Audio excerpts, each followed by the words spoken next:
每个月的收入也就是1000元，在一个中等城市可能租房。在干，天在看，看来是苍天有眼啊。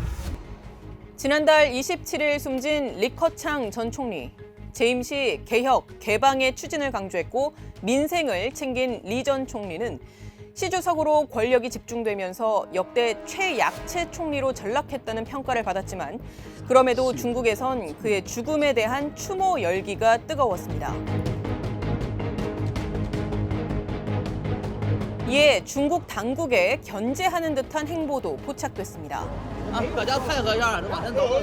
리커창 전 총리의 죽음을 두고 단순히 한 정치인의 죽음이 아니라 공산당 내부 개혁을 추구해온 사회주의 개혁파의 종언을 의미한다는 등의 평가가 나오고 있습니다. 이 자체만 놓고 보면 외견상 시진핑 주석 중심의 권력 체계가 강화되는 계기가 되는 것 아닌가 싶기도 하지만 다른 한편으로는 오히려 리커창 전 총리가 살아있을 때보다 사후에 시진핑 주석에게 더 위협적일 수 있다는 전망이 나오고 있습니다.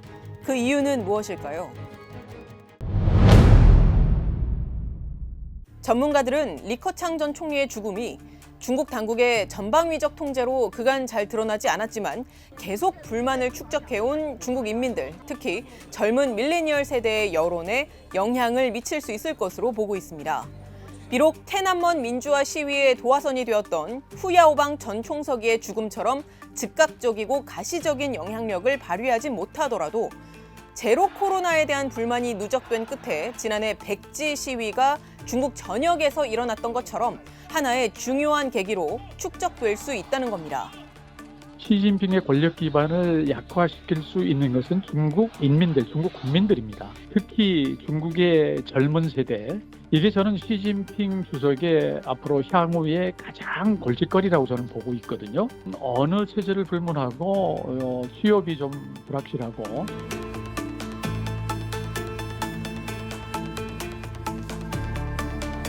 젊은이들이 자기의 꿈을 이루지 못하고 있는 상황에서 정치 권력이 강화될 때 그 정치 권력을 절대로 곱게 보지 않습니다.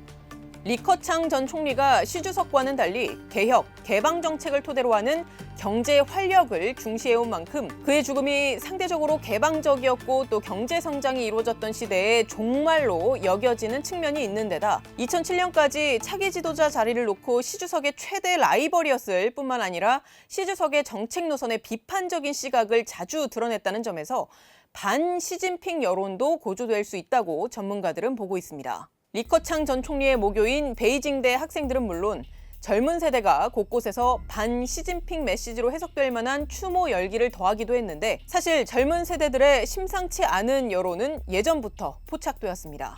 중국의 MZ세대인 청년 세대의 지지는 시진핑 체제의 굉장히 큰 버팀목이었던 게 사실이죠. 그러다가 코로나 팬데믹으로 인한 봉쇄로 지친 학생들이 이제 백지 시위를 하게 되면서 소위 최대의 감시자로 돌아서게 됐고 특히 빠르게 성장해온 중국을 보고 자란 밀레니얼 세대에게는 지금의 중국 경제 상황이 태어나서 처음 겪는 위기입니다.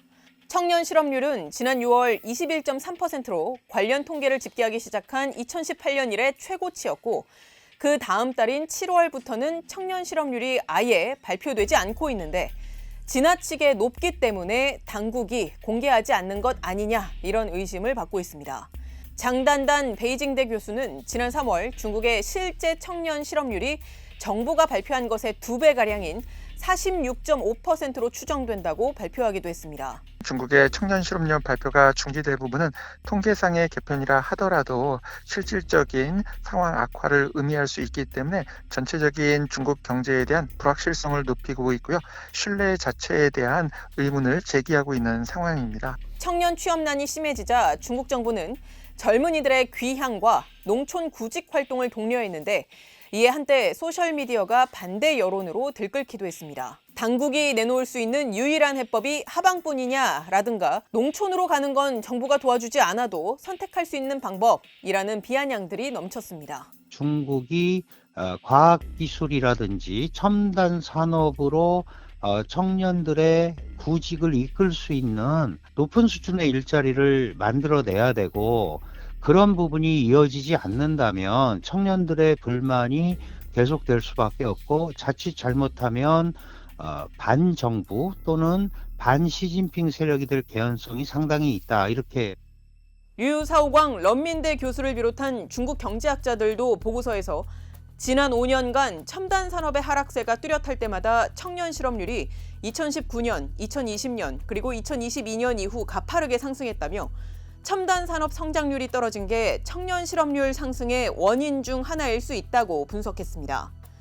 그러면서 청년 실업 문제를 제대로 해결하지 못한다면 이는 엄청난 인적 자원의 낭비일 뿐만 아니라 중국의 장기적 과학기술 발전에도 영향을 미칠 것이며 경제 분야 외에 다른 사회 문제, 심지어 정치적 문제의 원인도 될 수 있다고 경고했습니다. 당국의 대응도 대응이지만 청년 실업 문제가 개선되려면 전체적인 경기가 회복이 돼야 하는데 그 전망이 밝지 않다는 점도 문제입니다. 물론 중국의 내수 경기는 조금씩 회복하는 흐름을 보이고 있고 10월 수출 증가율도 8월과 9월에 이어 석 달째 한 자릿수 감소세를 그나마 유지하긴 했지만 시장 전망치보다는 상당히 낮다는 게 대체적인 평가입니다. 10월 제조업 구매자 관리 지수도 한 달 만에 다시 50 미만으로 떨어지며 경기 수축 국면으로 돌아서는 등 중국의 경기 회복세의 동력은 여전히 약하다는 분석이 나오고 있습니다. 소규모의 경기 부양 정책이 이루어지고 있지만 전반적인 경기 상황을 반전하기에는 여전히 어려운 것으로 보이고요.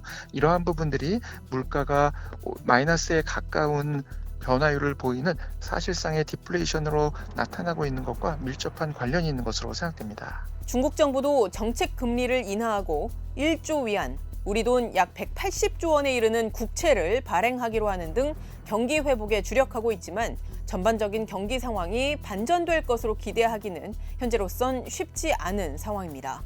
지금까지 뒷백이었습니다.